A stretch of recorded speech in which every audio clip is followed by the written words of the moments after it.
ദൈവ വചന പഠനത്തിലേക്ക് എല്ലാവർക്കും സ്വാഗതം. യൂദായുടെ ലേഖനത്തിൽ നിന്നുള്ള ആത്മീക ചിന്തകൾ ആണ് നമ്മൾ പഠിച്ചുകൊണ്ടിരിക്കുന്നത്. 1-ാം അധ്യായം 3-ാമത്തെ വാക്യം, അതിൻ്റെ ചില ഭാഗങ്ങൾ കഴിഞ്ഞ ദിവസം നാം ചിന്തിച്ചിരുന്നു. വിശുദ്ധന്മാർക്കൊരിക്കലായി ഭരമേൽപ്പിച്ചിരിക്കുന്ന വിശ്വാസത്തിന് വേണ്ടി പോരാടേണ്ടതിന് പ്രബോധിപ്പിച്ചെഴുതുവാൻ ആവശ്യം എന്ന് എനിക്ക് തോന്നിയിരിക്കുന്നു. വളരെ മനോഹരമായ ഒരാത്മീക സത്യമാണ് ഈ വചനത്തിലുള്ളത്. പൊതുവായ രക്ഷയെക്കുറിച്ച് എഴുതുവാനായിരുന്നു യൂദായുടെ ആഗ്രഹം.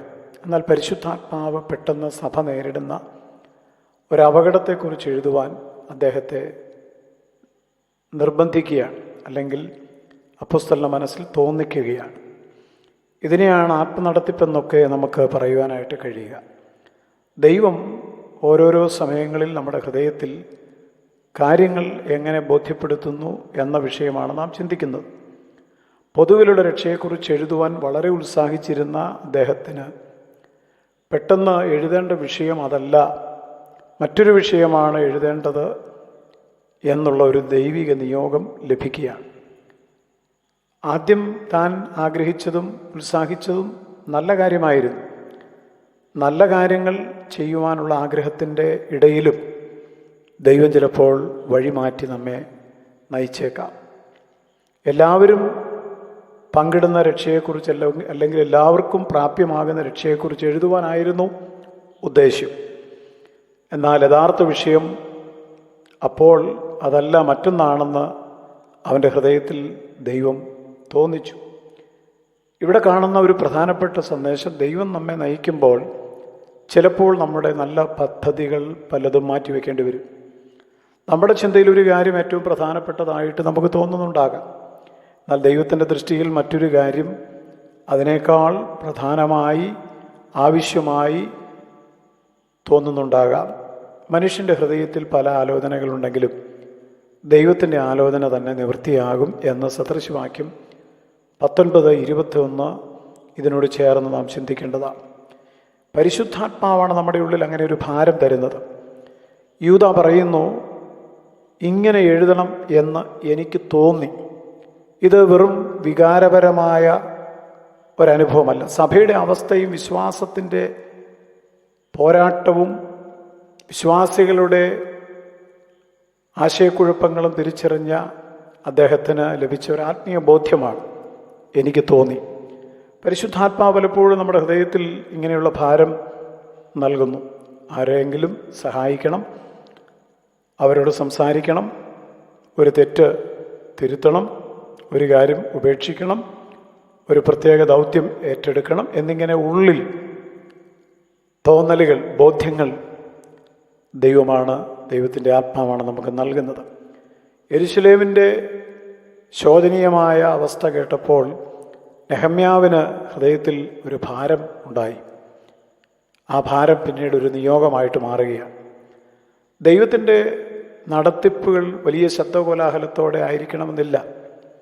ദൈവം തൻ്റെ ഇഷ്ടം നമ്മെ അറിയിക്കുന്നതിന് പലപ്പോഴും പല മാർഗങ്ങളും ഉപയോഗിക്കാറുണ്ട്. പ്രാർത്ഥനയിൽ നമ്മോട് സംസാരിക്കും, സാഹചര്യങ്ങളിൽ കൂടി ദൈവം നമ്മോട് ഇടപെടും, വിശ്വസ്തരായ ദൈവ മക്കളുടെ ഉപദേശത്തിലൂടെ നാം ചെയ്യേണ്ട കാര്യങ്ങളെക്കുറിച്ച് ബോധ്യം നമുക്ക് ലഭിക്കും.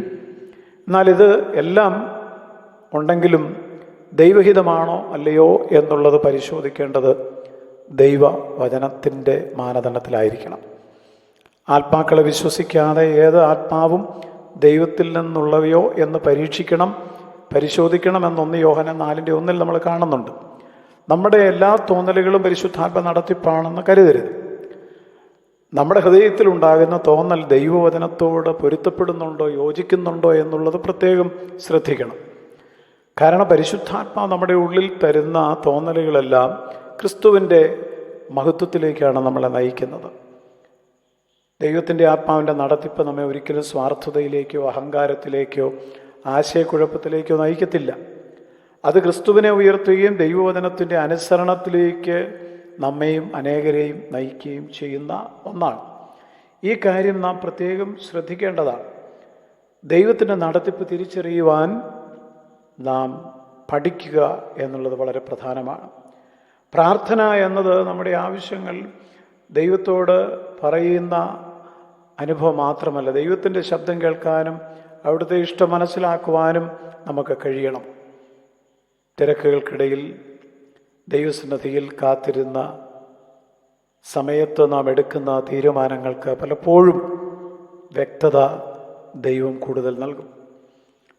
ചിലപ്പോൾ നമ്മുടെ പദ്ധതികൾ മാറ്റിവെക്കുന്നത് അതിലും വലിയ ഒരു പദ്ധതി ദൈവം നമ്മെ ഏൽപ്പിക്കുവാനും ദൈവത്തിൻ്റെ പദ്ധതികൾ അതിൻ്റെ ലക്ഷ്യത്തിലേക്ക് എത്തിക്കുവാനുമാണ്. പൊതുവായ രക്ഷയെക്കുറിച്ച് എഴുതുവാൻ ആഗ്രഹിച്ചു, എന്നാൽ വ്യാജ ഉപദേശം സഭയിൽ കടന്നു വരുന്നുവെന്ന് തിരിച്ചറിഞ്ഞപ്പോൾ അവൻ്റെ എഴുത്തിൻ്റെ ഗതി മാറ്റി. ഇത് നമ്മെ ഓർപ്പിക്കുന്ന ഒരു കാര്യമുണ്ട്. നമ്മുടെ പദ്ധതികൾ നാം ചിലപ്പോൾ മാറ്റിവെക്കേണ്ടി വരാം, എന്നാൽ ദൈവത്തിൻ്റെ പദ്ധതികൾ ആ സ്ഥാനത്ത് അതിന് പകരം നാം ഏറ്റെടുക്കേണ്ടത് ആവശ്യമാണ്. നമ്മൾ ചിലതിനെയൊക്കെ തടസ്സമായിട്ട് കാണും, എന്നാൽ പൗലൂസിൻ്റെ ജീവിതത്തിലും ഇങ്ങനെയുള്ള അനുഭവങ്ങൾ ഉണ്ടായിരുന്നു. ആസിയയിൽ വചനം പ്രസംഗിക്കാതിരിക്കുവാനും ബിഥുനിയിലേക്ക് പോകാതിരിക്കുവാനും പരിശുദ്ധാത്മാവ് അവരെ തടഞ്ഞു എന്ന് തിരുവെഴുത്തിൽ വായിക്കുന്നുണ്ട്. ദൈവം ചില വാതിലുകൾ അടയ്ക്കുന്നത് ശരിയായ സ്ഥലത്തേക്ക് നമ്മെ നയിക്കുവാൻ വേണ്ടിയാണ്. ദൈവത്തിൻ്റെ ആത്മാവിൻ്റെ നടത്തിപ്പിന് തീർച്ചയായിട്ടും നമ്മുടെ അനുസരണം അനിവാര്യമാണ്. യൂദായിക്ക് ഒരു ബോധ്യം ലഭിച്ചു, അതവൻ അവഗണിച്ചില്ല. ആദ്യ ഉദ്ദേശം താൻ മാറ്റിവെച്ചു. സഭയ്ക്ക് ആവശ്യമായത് എന്താണെന്ന് തൻ്റെ ഹൃദയത്തിൽ പരിശുദ്ധാത്മാവ് തോന്നിച്ചത് താൻ എഴുതുവാൻ തുടങ്ങി. ദൈവം നമ്മുടെ ഹൃദയത്തിൽ ഒരു കാര്യം വ്യക്തമായി ബോധ്യപ്പെടുത്തുമ്പോൾ അത് വചനത്തിൻ്റെ അടിസ്ഥാനത്തിൽ പരിശോധിച്ച് ശരിയാണെന്ന് മനസ്സിലാക്കിയാൽ യൂദയെപ്പോലെ നാമും എഴുതുവാൻ തുടങ്ങും, അല്ലെങ്കിൽ അനുസരിക്കുവാൻ തുടങ്ങും. നമുക്ക് പ്രാർത്ഥിക്കാം. നമ്മുടെ പദ്ധതികൾ പലപ്പോഴും ദൈവത്തിൻ്റെ ഹിതത്തിൻ്റെ മുമ്പിൽ മാറ്റിവെച്ചിട്ടുണ്ടാകും. അത് നന്മയ്ക്കായിട്ട് ദൈവം തീർക്കും. പരിശുദ്ധ പിതാവേ, അവിടുത്തെ നല്ല വചനങ്ങൾ ഞങ്ങൾക്ക് കേൾപ്പാനും അനുസരിപ്പാനും കൃപ തരണം. യേശുവിൻ നാമത്തിൽ ആമേൻ.